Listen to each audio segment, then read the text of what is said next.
ये है captain America the Winter Soldier की हिंदी एक्सप्लेनेशन और आप देख रहे हैं बिंज वॉच।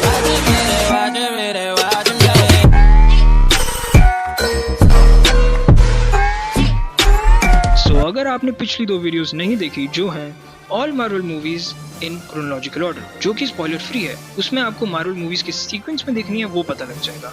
और दूसरी video all Marvel movies explained इन हिंदी जिसमें आपको अभी तक की आई सभी मार्वल मूवीज की कंप्लीट स्टोरी पता लग जाएगी।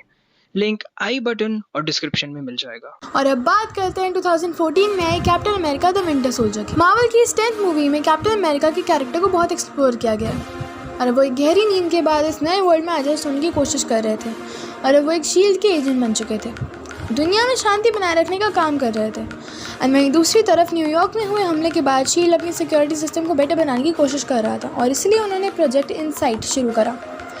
3 बड़े हेली कैरियर जो हथियारों से भरे पड़े थे और उन्हें आसमान में रखा जाने वाला था जो सैटेलाइट से कंट्रोल होते हैं, ताकि जैसे ही दुश्मन साइड में आए वो उन्हें उड़ाकर ख़त्म कर दे। लेकिन निक फ्यूरी को इस प्रोजेक्ट में कुछ गड़बड़ लग रही थी। उन्हें लग रहा था कि उनसे कुछ छुपाया जा रहा है, तो इसलिए वो नताशा रोमनॉफ को प्रोजेक्ट की खुफिया जानकारी रिट्रीव करने के लिए काम पर लगाते हैं, जहां उसे शिप पर जाना था जिससे सारी सैटेलाइट्स कंट्रोल होती हैं, लेकिन वहाँ बहुत ज़्यादा स्ट्रिक्ट सिक्योरिटी थी। तो निक फ्यूरी, कैप्टन अमेरिका और नताशा रोमनॉफ के अलावा वहाँ पर कुछ गुंडों को भी भेजते हैं, लेकिन ये बात सिर्फ नताशा को पता थी। और इतने में जब वहाँ सबको पता चलता है कि शिप पर कुछ गुंडे आ गए हैं, तब कैप्टन अमेरिका और बाकी सारे लोग गुंडों से लड़ने में लग जाते हैं। रोमनॉफ इतने में सारी सीक्रेट फाइल्स कॉपी कर लेती है और जब वो ये सब निक फ्यूरी को देती है तो वो पासवर्ड इंक्रिप्टेड होते हैं, यानी वो पासवर्ड से ही एक्सेस की जा सकती हैं। और निक फ्यूरी का शक यकीन में बदल जाता है और वो शील्ड के सीनियर ऑफिसर अलेक्जेंडर पियर्स के पास जाते हैं, जो उस प्रोजेक्ट इनसाइट को डिले करने बोलते हैं। और इसके बाद जब वो शील्ड हेडक्वार्टर से निकलते हैं तब उन पर काफ़ी सारे हमलावर जो पुलिस की यूनिफॉर्म में डिस्गाइज होते हैं उन पर हमला कर देते हैं।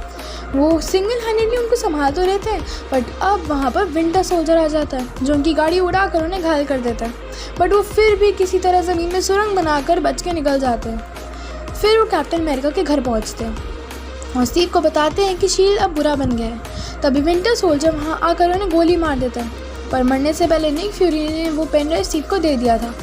फिर उन्हें हॉस्पिटल ले जाया जाता है जहाँ वो दम तोड़ देते हैं। बाद में जब अलेक्जेंडर स्टीव से पूछताछ के दौरान पूछता है कि निक उसके घर क्या कर रहे थे, तो वो उसे नहीं बताता, लेकिन चालाक लोमड़ी अलेक्जेंडर समझ जाता है कि स्टीव कुछ तो छुपा रहा है, तो उसे रास्ते से हटाने के लिए काफ़ी सारे बंदे भेज देते हैं। लेकिन लाइक ऑलवेज कैप्टन अमेरिका सबको आराम से हैंडल कर लेता है और वहाँ से भाग जाता है।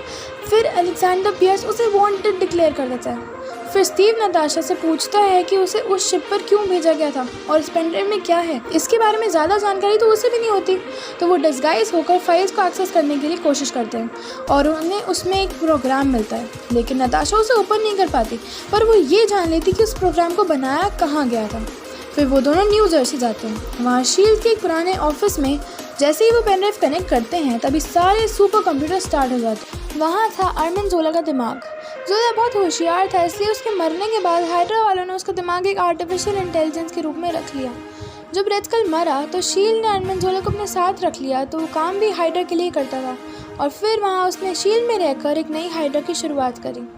उसने अपने जैसे काफ़ी लोग हायर करे जो शील्ड में काम करते थे लेकिन हाइड्रा के लिए काम करते थे। जब रेड स्कल जिंदा था तब उन्होंने लोगों पर राज करने की बहुत कोशिश करी और इसका विरोध किया लोगों ने, पर जब रेड स्कल मर गया तब हाइड्रा ने हालात ही ऐसे कर दी कि लोगों को अपने आप उनका गुलाम बनना पड़ा और जो उनके रास्ते में आता था वो उसे मार देते थे। जोला उसे बताता है कि प्रोजेक्ट इनसाइट उनका आज तक का सबसे बड़ा प्रोजेक्ट है। अब नताशा और स्टीव आर्मिन से ज़्यादा इन्फॉर्मेशन लेना चाहते थे, पर तभी वहाँ एक ब्लास्ट हो जाता है। स्टीव नताशा को अपनी शील्ड से बचा तो लेता है और ब्लास्ट शील्ड के लोग यानी हाइड्रा के वफादारों ने ही करवाया था। जैसा कि अलेक्जेंडर पियर्स अब हाइड्रा का हेड था, जब निक फ्यूरी ने प्रोजेक्ट इनसाइट को डिले करने बोला तो उसने निक को रास्ते से हटाने का ट्राई करा और वहाँ से बचकर नताशा और स्टीव जाते हैं अपने एक पुराने दोस्त सैम विल्सन के पास, क्योंकि वो पहले एक मिलिट्री ऑफिसर भी था तो उन्हें थोड़ी देर के लिए सेफ्टी मिल सकती थी। अब वो एक शील्ड इनडायरेक्टली हाइड्रा के एजेंट जास्पर सेटवेल को किडनैप कर लेते हैं और वो उससे जानकारी निकलवाते हैं। तो वो ये बताते हैं कि प्रोजेक्ट इनसाइट ये बताता है कि कौन कौन हाइड्रा के लिए खतरा है अभी या फ्यूचर में, और वो हेली कैरियर आम लोगों को बचाने के लिए नहीं है बल्कि हाइड्रा को सेफ रखने के लिए है। और जब ये बात पीटर्स को पता चलती है कि सिटवेल ने उनकी पोल खोल दी है, तो वो विंटर सोल्जर को कैप्टन अमेरिका, नताशा रोमनोव और सैम विल्सन को मारने के लिए भेजता है। जब विंटर सोल्जर, जो कि काफ़ी पावरफुल था, और कैप्टन अमेरिका लड़ रहे होते हैं, तब उसका मास्क गलती से उतर जाता है और फिर हमें दिखता है कि वो कैप्टन अमेरिका का पुराना दोस्त बकी बार्न्स है, जो कई सालों पहले captain America the first Avenger में प्लेन से नीचे गिर गया था, जो कि हम उसे मरा हुआ समझ रहे थे, पर उसे तब हाइड्रा के लोगों ने बचा लिया था और उसकी टूटी आर्म को एक नए मेटल आर्म से बदल दिया था और इसे सुपर सोल्जर सीरम देकर सुपर सोल्जर बना दिया था। उसकी याददाश्त मिटाकर उसे हाइड्रा के अगेंस्ट यूज़ करने लग गए थे। हर मिशन के बाद उसे बर्फ में जमा दिया जाता है ताकि उसकी उम्र भी ना बढ़े, और वो पिछले 50 सालों से यही सब करते आ रहा है। जब कैप्टन अमेरिका उसे देखता है तो वो पहचान लेता है और इतने में ही सारे हाइड्रा एजेंट्स उधर आ जाते हैं। स्टीव और उसके दोस्तों को किडनैप कर लेते हैं, बट शील्ड की एजेंट मारिया हिल उन्हें वहाँ से छुड़ाकर निक फ्यूरी, जिसने सिर्फ मरने का नाटक किया था ताकि हाइड्रा उसका पीछे छोड़ दे, फिर मारिया उन्हें उनके खुफिया अड्डे पर लेके जाती है। वहाँ captain America, Natasha Romanov, Sam Wilson और मारिया हिल उनके साथ मिलकर इनसाइड को डिमोलिश एंड हाइड्रा को ख़त्म करने का प्लान बनाते हैं। पर स्टीव ये जानता था कि फिर शील्ड कभी वापस उठ नहीं पाएगा। निक फ्यूरी ने कुछ टाइम पहले ऐसी स्पेशल चिप बनवाई थी जिससे अगर एक बार हेलिकैरियर में फिट कर दिया जाए तो उन्हें निक कंट्रोल कर सकता है। फिर Natasha Romanov, Wilson and captain America को आर्म्ड होकर शील्ड के हेडक्वार्टर्स भेजा जाता है। वहाँ जाकर वो कंट्रोल रूम से एक अनाउंसमेंट करते हैं जिसमें वो शील्ड हाइड्रा के सारे लोगों को सब कुछ बता देते हैं। ये सुनकर शील्ड के वफादार एजेंट्स हाइड्रा के अगेंस्ट खड़े हो जाते हैं, लेकिन वहाँ हाइड्रा के लोगों की तादाद ज़्यादा थी, इसलिए शील्ड वाले लोग ज़्यादा नहीं कर पाए।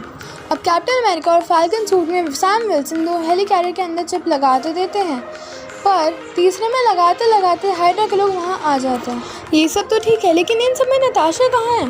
वो शील्ड के हेडक्वार्टर्स में है। जो वर्ल्ड सिक्योरिटी एजेंसी से हेलिकैरियर को लॉन्च करने आए थे, उनको अलेक्जेंडर पेस की सच्चाई पता लग जाती है और वो इन सबको मारने की धमकी देता है।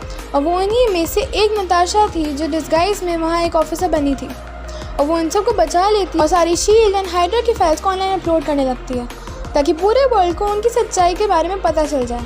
पर इसके लिए उसे 2 सीनियर ऑफिशियल्स का बायोमेट्रिक चाहिए था। तभी वहाँ निक फ्यूरी आ जाता है और नताशा कुछ हाथापाई के बाद अलेक्जेंडर को गन पॉइंट पर रख कर उससे बायोमेट्रिक ले लेती है और फिर उसके बाद उसे मार देती है और फिर ये सब ऑनलाइन अपलोड होने लग जाता है। और वहीं दूसरी तरफ लड़ाई के दौरान बकी बार्न्स यानी विंटर सोल्जर सैम विल्सन का फैल्कन सूट तोड़ देता है और कैप्टन अमेरिका उससे लड़ने लगता है। पर वहीं दूसरी तरफ हाइड्रा को वो लास्ट वाले हेलिकैरियर को कंट्रोल करके सब अपना निशाना बना लेता है और फिर किसी न किसी तरह सारी चुनौतियों को पार करके आखिरकार वो आखिरी चिप लगा ही देता है कैप्टन अमेरिका, और सारा कंट्रोल मारिया के पास आ जाता है और वह एक दूसरे को निशाना बनाकर उसे ऑन कर देती है और सब ब्लास्ट हो जाता है। वहीं दूसरी तरफ वो 3rd हेलिकैरियर टूटकर नीचे गिर रहा था जिस पर कैप्टन अमेरिका और विंटर सोल्जर लड़ रहे थे। बगी को कुछ याद तो नहीं था, पर कैप्टन अमेरिका की बातों से उसे डाउट हो रहा था कि कुछ तो गड़बड़ है, इसलिए वो कैप्टन अमेरिका को नदी में ड्राउन होने के बाद बचाकर नदी के किनारे लिटा देता है और वहाँ से चले जाते हैं। और कुछ दिन बाद स्टीव पूरी तरह ठीक हो जाता है, तो निक फ्यूरी छुप कर बच्चे कुछ हाइड्रा के एजेंट्स को मारने निकल जाता है और स्टीव को ये यकीन था कि वो बकी की याददाश्त कुछ न कुछ करके वापस ले ही आएगा।